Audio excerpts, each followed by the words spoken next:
Welcome and thank you for standing by. For the duration of today's conference, all parties will be in listen-only mode until the question-and-answer session of the conference. At that time, you may press star 1 on your phone to ask a question. I would like to inform all parties that today's conference is being recorded. If you have any objections, you may disconnect at this time. I would now like to hand the conference over to Ms. Linda Lee. Thank you. You may begin. Thank you. Good afternoon, everyone. My name is Linda Lee, and I'd like to welcome everyone to the Exploring Census Data webinar series. For anyone who may not be familiar with our format, the Exploring Census Data webinar series is a set of webinars presented on a monthly basis based on popular topics. The webinars are presented by our subject matter experts with the opportunity for Q&A at the end of each session. All webinars and Q&A sessions are recorded and will be accessible from the Census Academy's webinar tab once the recording and transcripts are available. Today's webinar on emerging technologies is the 5th in our series for this year. This is our 3rd installment of the series. We have all of the webinars from our previous series archived on census.gov, or you can also access them using the link provided on this slide. Now, in light of recent transition to 100% telework, we are utilizing technology offsite to continue operations. And we aim to minimize interruptions as much as possible, and we appreciate your patience if we experience any technical delays. Please utilize the chat feature to notify us of issues should any arise, and we will do our best to address and mitigate them. Also, please note, today we will be focusing on data that you can obtain from the Census Bureau related to emerging technologies. We want you to be aware of all census products and programs on this topic. The webinar will not focus on additional topics such as hiring for the 2020 census or our partnership programs. If you need additional information pertaining to the 2020 census, please visit the 2020 resource site on census.gov.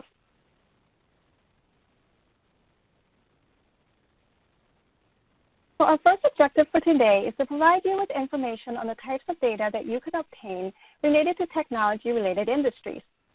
For anyone who has been following our series, the first 4 webinars concentrated on specific sectors and therefore generally revolved around one or more classification codes. Today's webinar, we will dive into multiple NAICS codes from multiple sectors in order to showcase the various types of technology-related data that you can obtain from the Census Bureau. And knowing about the availability is powerful.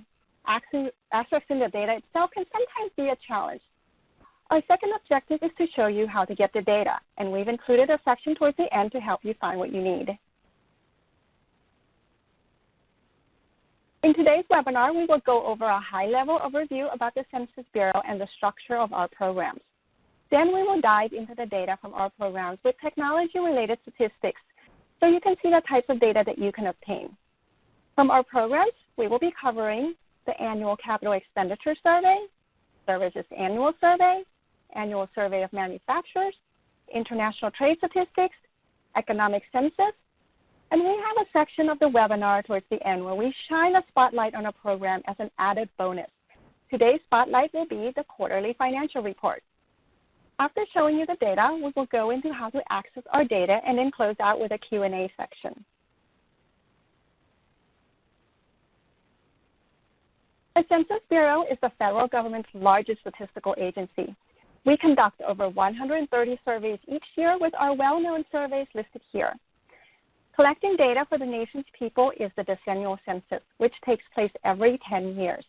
Activities surrounding the 2020 census is currently taking place, and at the end of the webinar, we've included contact information in case you may have questions on the 2020 decennial. Next, the American Community Survey is a program that collects demographic data annually. And for business statistics, the Economic Census is our most comprehensive program, taking place every 5 years in the years ending in 2 and 7. We also have the Census of Governments, which is the public counterpart of the Economic Census. Now, when it comes to our data, a pyramid is a good illustration of the relationship between details and timeliness. We primarily conduct monthly, quarterly, and annual surveys. In general, the more timely the data, the fewer the details, with more details available from programs categorized in the middle and bottom of the pyramid. With that being said, the Economic Census is a periodic survey that takes place every 5 years. And it is illustrated at the bottom of the pyramid because it is the most comprehensive program when you're looking for business data. Now, as you move up the pyramid to our annual programs, you'll find that you can use these statistics for analyzing trends. And finally, at the very top of the pyramid, from monthly and quarterly programs is where you can obtain timely data. So when you use our data, there are some key terms and items that are helpful to know. First is the North American Industry Classification System, also commonly referred to as the NAICS. The NAICS is a system that we use to classify every business in the United States and is the primary dimension of the business employment data that you'll see today.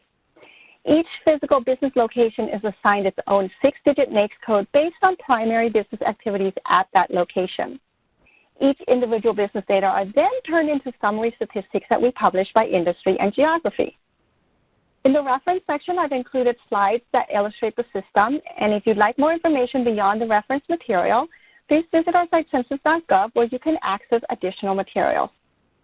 Next is the term establishment as opposed to company or firm. Most of our employment data is collected and published on an establishment level. Now, collecting the data this way allows us to provide the most accurate picture of business activity. So, for instance, if a company has both manufacturing and retail location in many states, separate data is captured for each location and not the company as a whole. If we didn't collect data this way, we would lose the accuracy and geographic and industry detail. Third, we collect data from both employer and non-employer establishments. Some programs only cover employer businesses while others cover both. Employer businesses are those that have at least one paid employee, while non-employer businesses have no paid employees. Now, depending on the industry that you're looking at, the non-employer statistics could represent a big portion of the sector. So it's good to be aware of this distinction. And finally, we are bound by Title 13 and 26 to uphold and protect privacy. As a result, we are able to provide high-quality data because respondents are more likely to provide information knowing that their privacy will be protected. And now let's take a dive into our topic.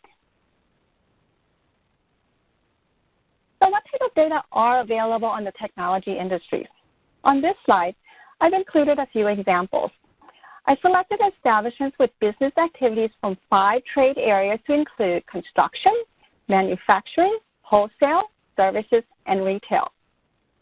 So for example, from our construction sector, the NAICS code 237 for heavy and civil engineering construction includes construction data for the power and communication line and related structures industries. But skipping to the last bullet point, code 517 includes wired and wireless telecommunications carriers. And these industries were selected to show you that we have a wide array of data. They are by no means all inclusive of data for the technology industries. Throughout this webinar, I will be using examples from more than one industry to illustrate the variety of data and the level of details that you are able to obtain. Now, at this point, some of you may be wondering, so how come the technology industry does not have a NAICS code of its own? Well, part of this is because NAICS codes are updated every 5 years. Therefore, there is a lag in capturing emerging industries. And when the codes are updated, both declining and emerging industries are considered. For instance, as technology expands in our society, the 2017 NAICS code includes biotechnology and nanotechnology as its own code, whereas in earlier NAICS edition, these business activities were captured, but they were captured under the same code. Although this may be true, product details from the economic census can provide emerging activities before NAICS changes are made. For example, solar products data were collected well before the inclusion of solar as a code of its own. And I have a good illustration of this for you on the next slide. This infographic uses data from our program, The County Business Patterns, was originally created in celebration of Earth Day. It illustrates the different types of data that we have on the power industries. I like this infographic because it's a nice illustration that shows the addition of a new NAICS code based on business activities within the current economy. For instance, based on business activities emerging more and more around solar power, the code for solar power was added as its own code in 2012. Now, this data visualization uses data from 2015, and we have more current data from the county business patterns released on our site. As you can see, you can obtain information on the number of establishments, the number of paid employees, and annual payroll, by different power generating industries. Let's take a dive further into our data. From our annual capital expenditure survey, also commonly referred to as ACES, we collect data on business spending for capital expenses for both structural improvements and equipment investments. ACES provides national-level data on capital expenditures for new and used structures and equipment. The data are collected and released on an annual basis, with the most recent data available for 2018. The data from this program are available at the 3 and selected 4-digit NAICS industry. And when you're looking for lower-level NAICS, the data will be available from the economic census, which we will touch on later today. A unique feature about ACES is that it is the only comprehensive estimates of annual data with coverage for all domestic non-farm businesses. And you can obtain details on expenditure data by investment type and by industry from the ACES as well. The data from this program can be used in many ways. Some of the ways include evaluation of productivity growth, market analysis, economic forecasting, identifying business opportunities, and developing strategic plans for your business. To access the data, you can use the link provided on this slide, or you can go to census.gov and do a search for the program. Many of the tables on census.gov are downloadable in Excel, CVS, and PDF file formats. Before we move along to the next slide, on the right side of the slide, I've included additional resources for you. This is a report on capital expenditure patterns that show trends from 2008 to 2017. The report provides a historical look at the industry investment shares and capital spending patterns for structures and equipment by all U.S. businesses. And if you have questions regarding the data for this program, I've also included the telephone number and email for our staff that manages the ACES. So now let's take a look at some data that you can obtain from the ACES. The latest data that you can obtain was released in January for the data year 2018. This graph shows that in 2018, the manufacturing sector reported more total capital expenditures for both structures and equipment than other sectors. With the middle of the graph, the information sector is represented. So let's take a look at some of the industries related to technology within this sector. Here's a visualization of the industries falling under the information sector. You can see that NAICS 51 is the information sector as a whole, and the sector becomes more specific as the NAICS level increases. And I grabbed this right off the ACES data spreadsheet. So if you're interested in finding out about capital expenditures for these industries, then the ACES is definitely your friend. Oh, and also, by the way, this is just a snapshot of the NAICS and is not a complete representation of all NAICS code under the information sector. And because manufacturing showed the largest amount of capital expenditure, I wanted to provide this illustration to show you some of the technology-related industries represented within the manufacturing sector. It looks like in 2018, for spending on both structures and equipment, the semiconductor and other electronic component industries invested more in dollars, with the aerospace product and parts manufacturing industries following. So also notice that spending on equipment appeared to be higher than spending on structures across all the industries.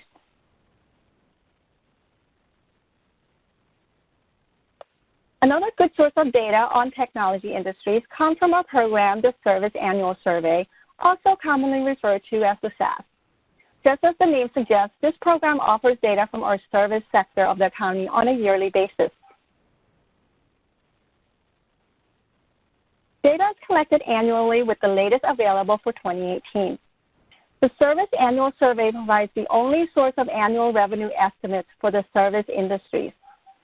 Now, in addition to revenue data, you can also find data on expenses. And I'm only actually mentioning a few of the data dimensions that the SAS can offer. For instance, you can get industry-specific data such as product line and detailed revenue on the source of funding for selected industries. And a particular favorite variable of mine from this program is the data on revenues from electronic sources such as online sales. And I've included a slide on e-commerce in our resource section for you.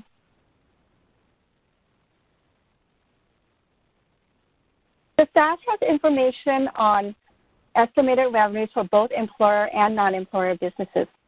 The non-employer data are tabulated from administrative data, record data only, and are not subject to sampling error. Now, it's important to know that the SAS has this non-employers component because a majority of our programs collect data from establishments and firms with employees. Now, in those instances, our data users often refer to another one of our programs called the non-employer statistics in order to complete the whole picture of the industry. So when using the SAS data, it's good to know that the data is inclusive of both types of establishments. This illustration shows estimated revenue data for selected industries. In this example, I have selected technology-related industries under the information sector, also known as NAICS Code 51. Specifically, the data processing, housing, and related services is represented in orange, and telecommunications industry is in blue. The graph shows that between the years of 2015 and 2018, estimated revenues appear steady. It's also interesting to note that in 2017, estimated revenues in the telecommunications industry decreased, while the data processing, hosting, and related services continue to grow. Some of our data users find the estimates help in assessing market share, determining business potential, and playing a role in investment decisions. And not shown on this table, the SAS can also provide estimates on revenue by tax status for employer-only companies. This graph shows the sources of revenues for the software publishing industries. You'll notice that a sizable amount of sources of revenue comes from the sales of software for business and home use. So while this source of revenue may be expected, some other sources of revenue are less obvious, such as the resale of computer hardware and software. And if you like revenue data, you also want to know that the SAS has export revenue data on services that are performed outside the United States from select industries.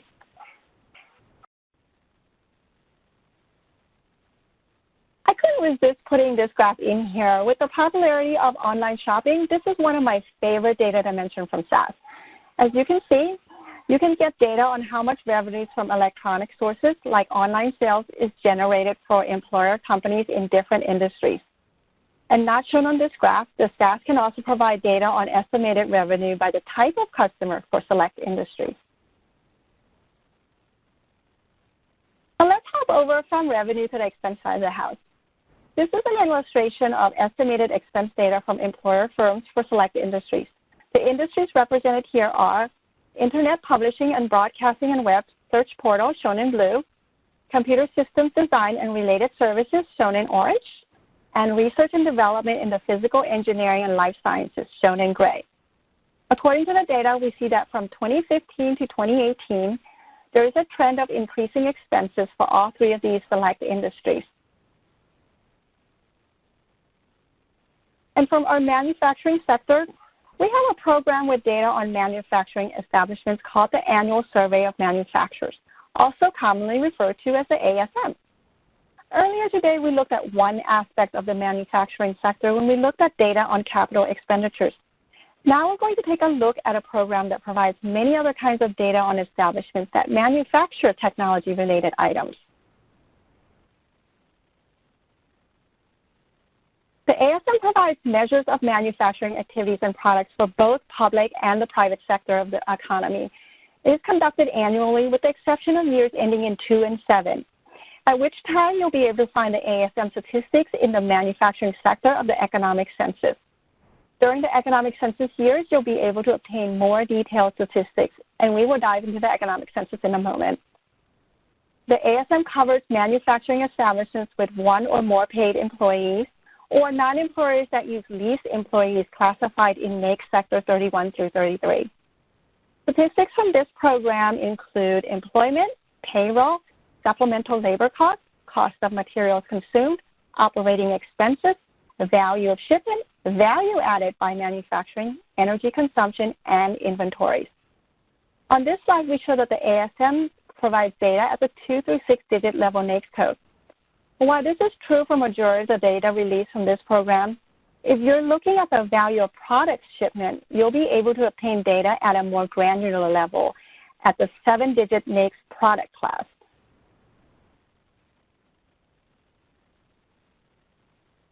On this slide, I've included an infographic that was recently released for the 2018 ASM.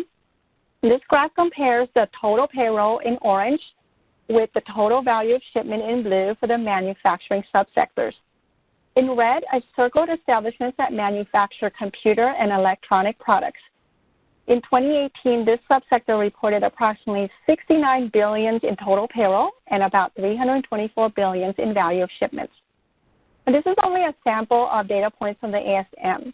When you get the chance, I highly encourage you to explore other types of data that the ASM has to offer. So let's move along to a program with data on international trade. The trade data can provide you with both import and export data. Statistics from this program allows you to obtain detailed information on goods and services shipped to and from the U.S. with foreign countries. Trade data can help you find information on how the industry is performing when it comes to this business activity. And trade statistics have a wide array of uses to include domestic and overseas market analysis and industry, product, and area-based business planning. Statistics from our trade program include data on the country of origin and destination for goods and services that are imported in or exported out of the U.S. Trade statistics are available monthly, quarterly, and annually in more than 8,000 NAICS categories and over 9,000 import and 18,000 import goods classifications under the harmonized system. Examples of available measures include quantity, value, shipping weight, and methods of transportation at the nation, state, or port level of detail. Now, it's important to note that when you look at the trade statistics, trade data are collected using the harmonized system. Other classification systems included in the trade data, such as the NAICS, have been converted using a concordance. On the right side of the slide, you'll find additional resources that may be helpful in your research. We have many ways for you to learn and stay connected, such as the Trade webinar series, where you can take a deeper dive into trade data. We also have blogs for you to enjoy, and the last link leads you to a guide to foreign trade statistics. So here are some statistics from our trade program. This graph shows the year-to-date export of technology products by year. 2019 is represented in orange and 2020 in blue. Overall, total exports circled in red have declined from the previous year. It's interesting to see that while this is true, exports for electronic and flexible manufacturing, circled in green, have increased. Here are the technology products again, this time for the import side of the house. As you can see, similar to exports, the total import of technology products have declined. Circled in green are the technology products with increase in imports. In this case, biotechnology, life science, and optoelectronics have increased.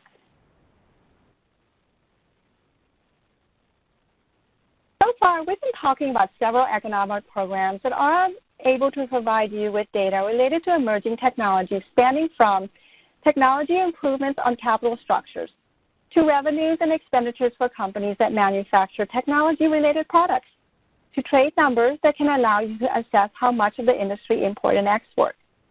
Now, I would be remiss if I didn't include the economic census, which is our most comprehensive data source when you're looking for business data.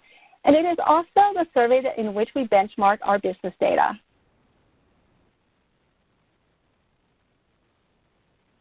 The economic census takes place every 5 years and includes nearly every 2 through 6-digit NAICS code. There are some exclusions, for example, NAICS 11 for agriculture.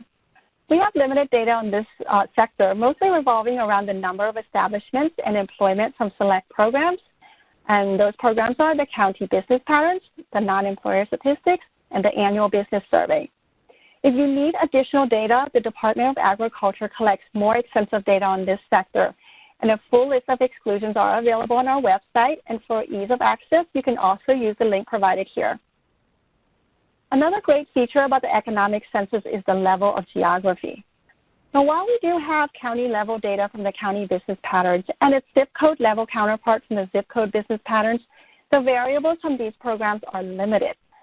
And finally, the economic census includes many data dimensions and over 200 plus variables. Here's an example of data from the economic census on the information sector. In this example, I selected 6-digit level NAICS code for all establishments for the state of Maryland. I've also included 2 specific industries within the information sector. As shown here, in Maryland, there are 240 number of establishments engaging in software publishing with approximately close to 8,000 people employed in this field. Now, these establishments may engage in business activities such as design, develop, and publish, or publish only. Similarly, there are 125 number of establishments in Maryland employing approximately 2,000 individuals in the internet publishing industry. Some of our data users find the data to be helpful in evaluating market shares in order to make decisions on their businesses. And to help you look for data, we created this interactive map. This map is located on our website under the Economic Census main page. You can also access it using the link provided at the bottom of this page. The map allows you to see the data that have already been released. So when you look at the map, the hexagons that are filled indicate that the data for that state has been released. Now, this is especially important to know when you're looking for data. So you don't spend time looking for data in a particular geographic area when the data has not been released yet. In the lower right corner, the donut graph lets you know the percentage of data releases. And we have a target for the end of August to be at 100%. You can also customize this map to your needs. In the field above the map, you can select the sector that you're interested in, and you'll be able to find out if the data for that sector has been released for your geographic area. And for our data users that are already familiar with the economic census data, please take note of what's new for the 2017 data releases. We've had geographic area updates. These updates include areas that have been added and or removed. I highly recommend that before comparing the 2017 data to historical years, check out geographic changes so that you know that you are indeed comparing apples to apples. You can get the details on all geographic changes on our site, census.gov, found under the program name. Also, we have a series of webinars apart from this series on just the economic census. The series started in the spring focusing on economic census data by geography and by industry. We have all the recordings for you on our site as well as a list of future webinars if you're interested in attending a live session. Now, in addition to this, as part of this webinar series, my colleague Andy Haight and Caleb Hopler presented a wonderful webinar last month on June 16th on economic geographies. This webinar recording is archived on our site along with the slides and transcript. Another update that may be found under the North American Industry Classification System. Every 5 years, the NAICS are updated with codes that are relevant to contemporary economic activities. So codes that are not relevant are concatenated, while codes that are pertinent may be listed as a code of its own. Another new addition is the North American Product Classification System, also referred to as the NAPS. The NAPS is a product-based classification system that allows you to get data based on end products. We also have new disclosure rules, which depending on the level of geography may or may not affect the data that you use. And finally, our new data dissemination platform, data.census.gov, which replaces the American Fact Finder that was decommissioned this year at the end of March. So a great way to receive the most up-to-date information on data releases, upcoming releases, fun facts, and more is to stay connected with us on social media. And here's an example of one of our fun facts. I've included this one on the information sector showing that in 2017 for Washington State, there were 3,864 number of establishments with a reported average annual payroll per employee of $161,569. We also have created a way for you to find out information on the timing of our data products. The link on this slide leads you to a schedule of product releases. So we began releasing our core statistics in September of 2019. Currently, we are releasing data by geography, and as you can see, we are scheduled to release data well into 2021.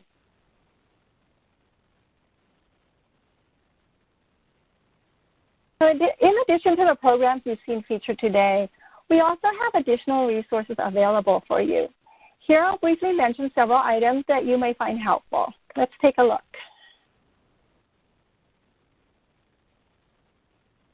On May 19th of this year, the annual business survey released data for the first time. The ABS collects many data dimensions related to technology. This slide provides a high-level overview of the types of data you can obtain and a look forward into the types of data that you can expect in the future. The ABS has a core content of data on business structures and business owner characteristics. Now, in addition to the core content, each year the survey includes components related to innovation and research and development. And a neat feature of the ABS is that it has a rotating module where new questions are included. If you look towards the bottom of the list for each of the years, boxed in red, you'll notice that these vary. These are the modules that change every year. So for instance, the 2018 data that was just released has finance and digital technology components. The 29 data will include an automated technology module instead, and finance is included again in 2021. So there are opportunities to compare changes over time as data are released. I'd like to go into more details on this because it is one of our newer surveys. If you're interested in learning more about this program, my colleague, Mr. Adam Grundy, will be presenting the next webinar in our series on new businesses, where he will be featuring the ABS in greater detail. This webinar will be on August 11th at 2 p.m. Eastern Time. Another resource available to help you in looking for statistics related to technology is a page on our site called TechStats. TechStats is a central location where you can obtain data and information related to technology and the economy. Specifically, the TechStats page will include data collections and research that measure robotics, artificial intelligence, and other technologies that are increasingly being adopted as large-scale data and computing-based automation technologies become less expensive and easier to implement. This is a screenshot of the main page. On this page, you'll have access to things like data releases, data visualizations, blogs, and research papers related to this topic. Now, this page is relatively new, and it's continually being updated with new resources and information for you. So if you go to the page and you don't see what you're looking for, I highly encourage you to check back as things develop. If you're interested in technology as it relates to online business activities, the e-commerce report is a source that you may find helpful. This slide is a snapshot of the report showing revenues from electronics total shipment and sales for the years 2017 and 2018.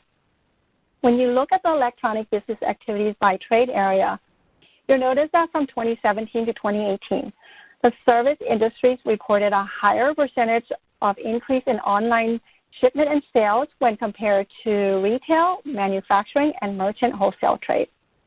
The links to this report, access to the data, and eStat's main page are located on the right side of the slide for your convenience.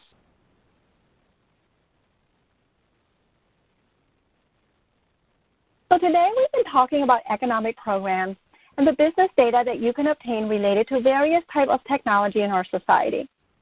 We have a demographic counterpart, and one of our most popular demographic programs is the American Community Survey. I grabbed this data visualization to show you an example of interesting data that you can obtain from the ACS.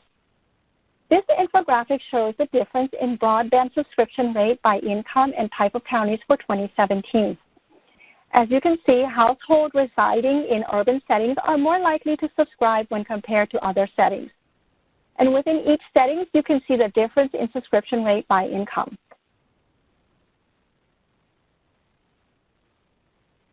And related to the previous slide, here's another visualization that provides the percentage of household and broadband internet subscription by county.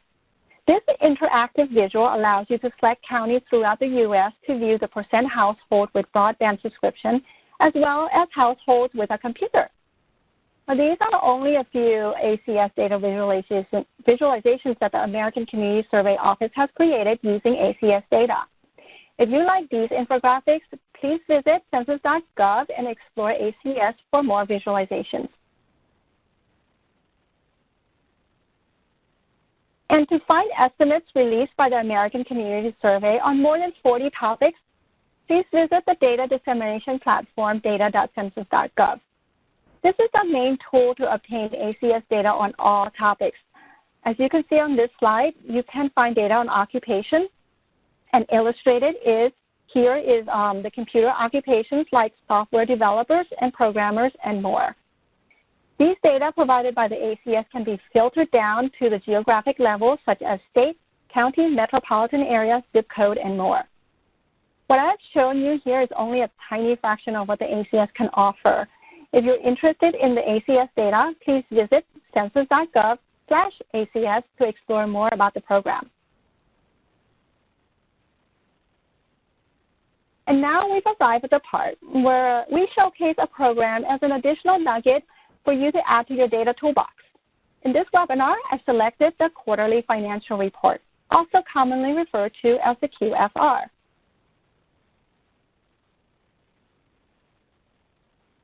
The QFR is a program that has over 70 years of quarterly aggregate statistics.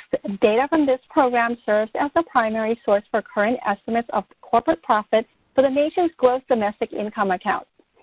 Other uses include assessing industrial debt structure, liquidity, and profitability, estimating corporate tax liability, designing economic policies, drafting legislation, making investment evaluations for your business, and studying economic trends. The QFR has data for many economic sectors shown here on this slide. The type of data that you can obtain from the QFR includes net sales, receipt, operating revenues, operating costs and expenses, and assets and liabilities, to name a few. For a complete list of the data that you can find from the QFR, I've included a full list for you in the reference section at the end. The QFR data is included in the nation's key economic indicators, and on the right side of the slide, I've included information for you on the Fred mobile app, where you can get the QFR data on your smart devices. When you have a moment, I highly encourage you to check out this program. I personally enjoy the time series and trend chart feature, where you can select variables and instantly create graphs and visualizations. And the link at the bottom of this slide leads you directly to that page.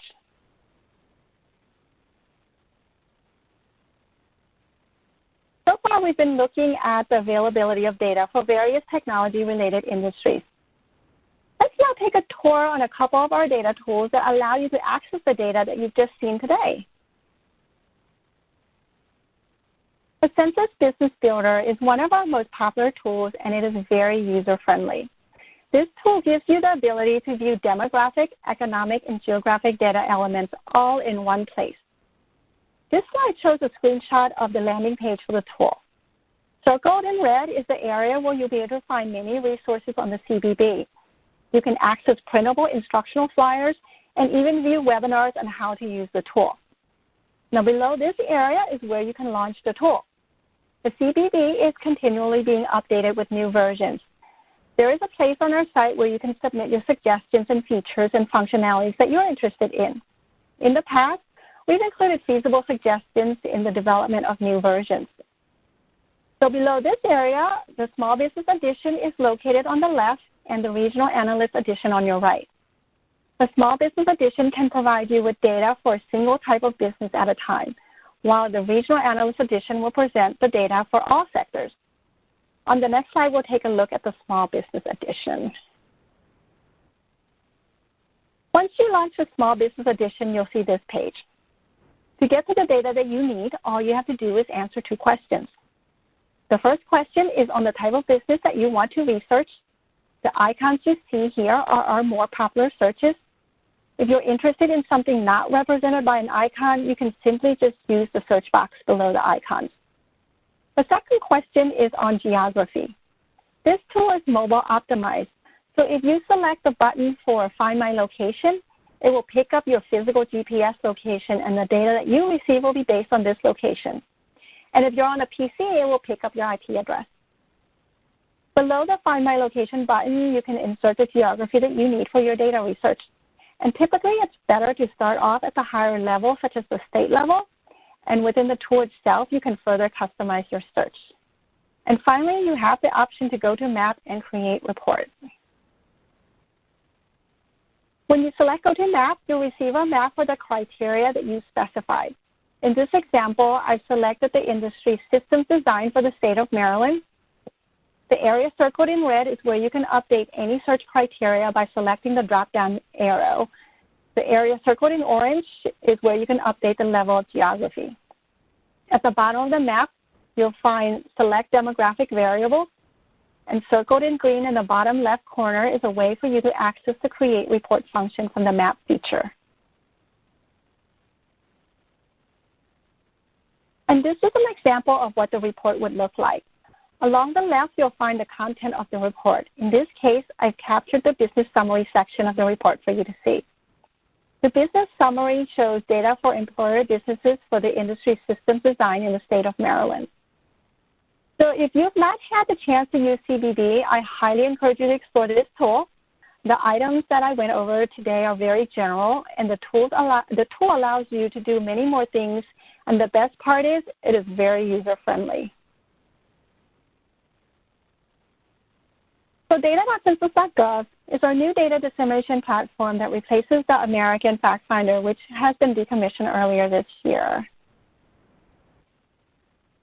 If you haven't done a data search on our site for some time, you'll find that data.census.gov provides you with a search experience similar to popular search engines, where you can just start a search simply by putting in keywords in the search box.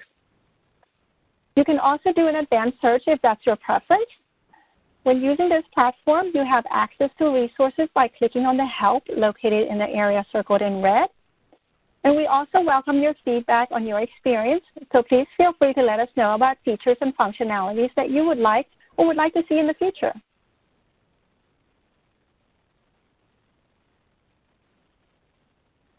Here's a screenshot of the beginning of an advanced search. In this example, I chose to search by topics, and under topics is a list of possible topics. Choosing a topic then expands additional selections for you. If you're interested in this data tool and would like more training, please visit our site, census.gov. Under the Census Academy section, we have many tutorial webinars posted for your reference. Another recent resource we developed is the COVID-19 Data Hub. This is your one-stop shop for data and resources related to the impact of the coronavirus on businesses and communities. So when you arrive at the hub, you'll see that you have access to demographic and economic data at a glance. And as we hear on the news, age can be a risk factor related to the COVID-19. So right away, you can see that we've included the number of population aged 65 years and older along with the total uninsured population. On the business side, we provide the total number of employer establishments as well as the total number of non-employer establishments. And as you can see, there is a larger number of businesses that report no employees. The at-a-glance data are at the national level, and you can certainly customize the geography to the area that you're interested in. The area circled in red is where you can customize and select a state and counties. In this example, I only selected Washington State without specifying a county. As a result, in the orange circle, it shows all the counties in Washington, and you can use the arrow keys and go back and forth to see the data for each of the counties. This is the impact planning report shown slightly smaller on the previous slide. I've made it bigger here so you can see some of the data that you can obtain. Along the top, once you've customized your geography instead of the national level data, now you have key facts and demographic information for Washington State. The middle column has both economic and demographic data, and the columns on the left and right provide information on additional demographic statistics. So if you're looking to find data on how the current pandemic is affecting people and businesses, this data hub is your friend. You'll be able to find all the data that the Census Bureau has to offer on this topic in one location. Thank you, everyone, for your interest in our data and for attending today's webinar. Before we begin our Q&A, if you have questions regarding the 2020 decennial census, please use the contact information provided here. We also have listed information for you for our data dissemination specialist. This is for anyone who may be interested in a hands-on in-person training. We have specialists assigned by geography that will be able to provide you with this service. And as a reminder, we're focusing our Q&A on today's topic, and we'll be accepting questions regarding emerging industries. If you have questions on other topics, please feel free to contact me or send us an email to census.askdata@census.gov. And now we'd like to open our lines up for Q&A portion of the session. Operator, at this time, do we have questions in the queue? Thank you. We will now begin the question and answer session. If you would like to ask a question, please press star 1 on your phone and record your name. I do need your name in order to introduce your question. If you choose to withdraw your question, please press star 2. Again, if you would like to ask a question, please press star 1. It will take a few moments for the questions to come through. Please stand by.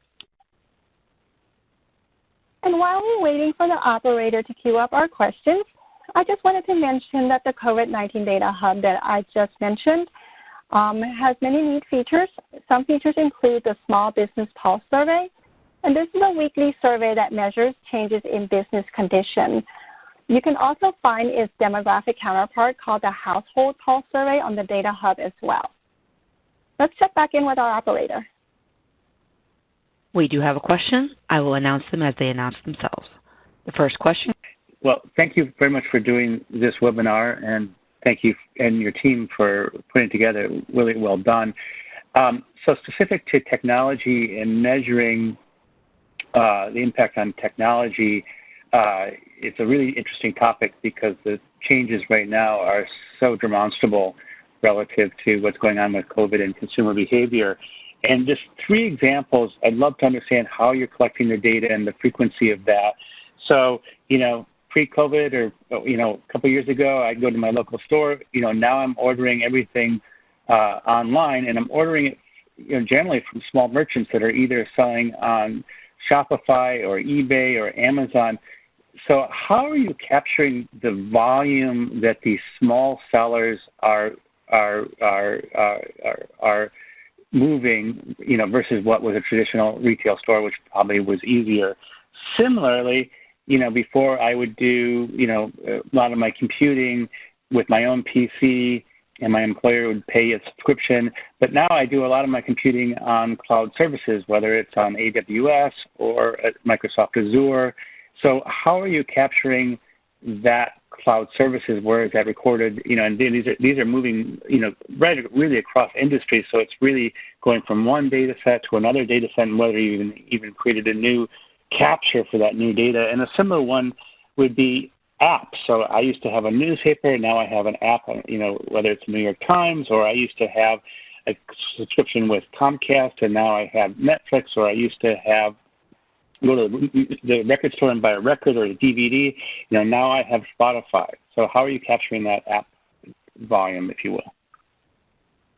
So I just want to repeat what you just asked, just to make sure that I'm understanding your question.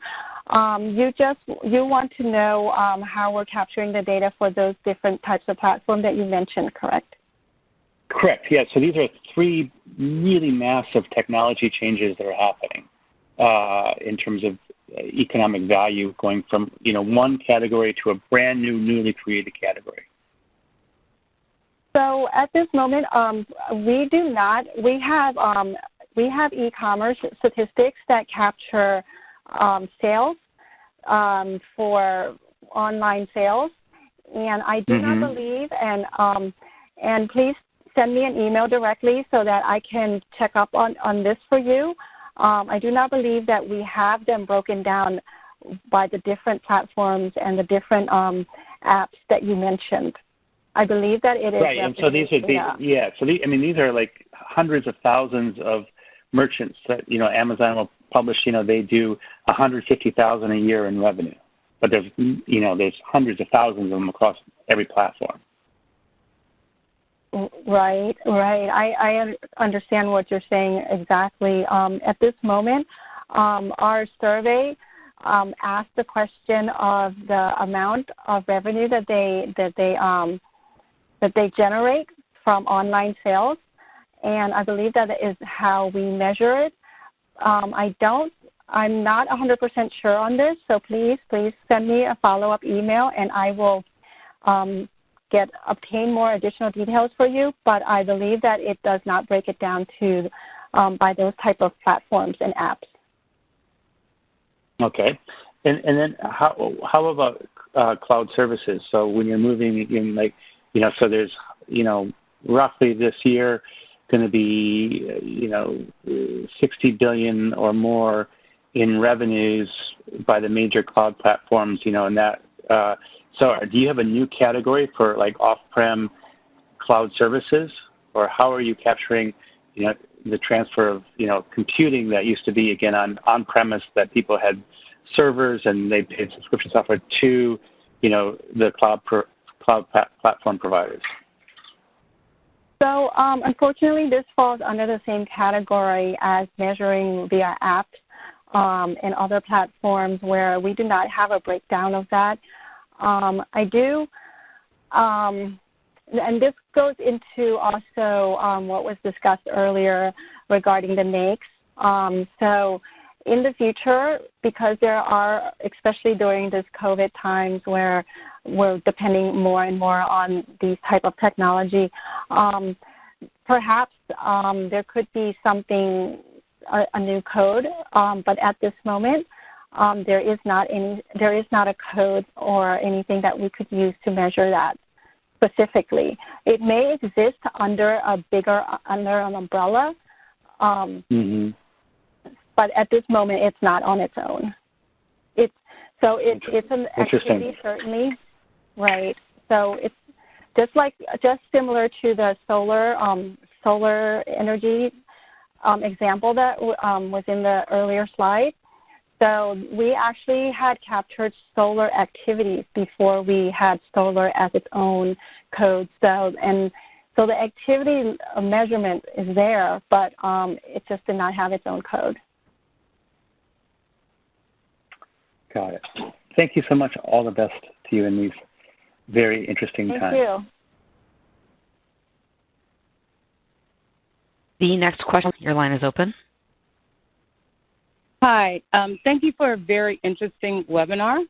My interest is in space industries and the technologies associated with that. And so what is Census doing to group space-related industries? For example, you have lower Earth orbit, which involves satellites and data. And then you have deep space, which involves everything from propulsion to sensors to human performance, biomedical.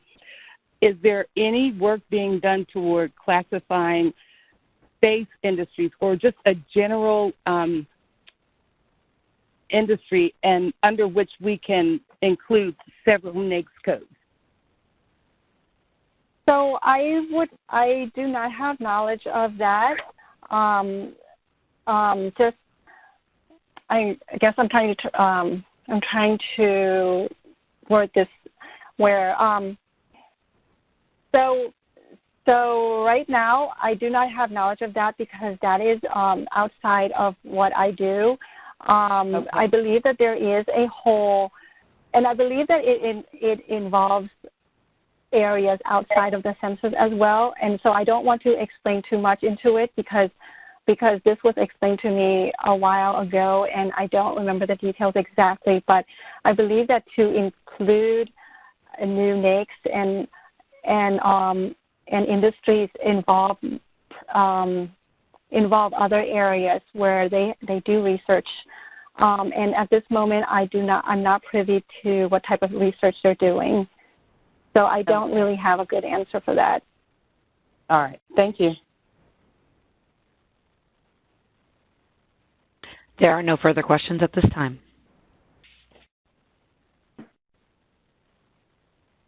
Okay. At this moment, I'd like to express thanks to everyone again for attending today's webinar. And if you have any additional questions, please feel free to send it to census.askdata@census.gov, or you can email me directly. If you need additional information on anything, please feel free to send us a question, and we will get our subject matter experts a response for you on a timely manner. Thank you again, and this concludes today's presentation. Have a great day.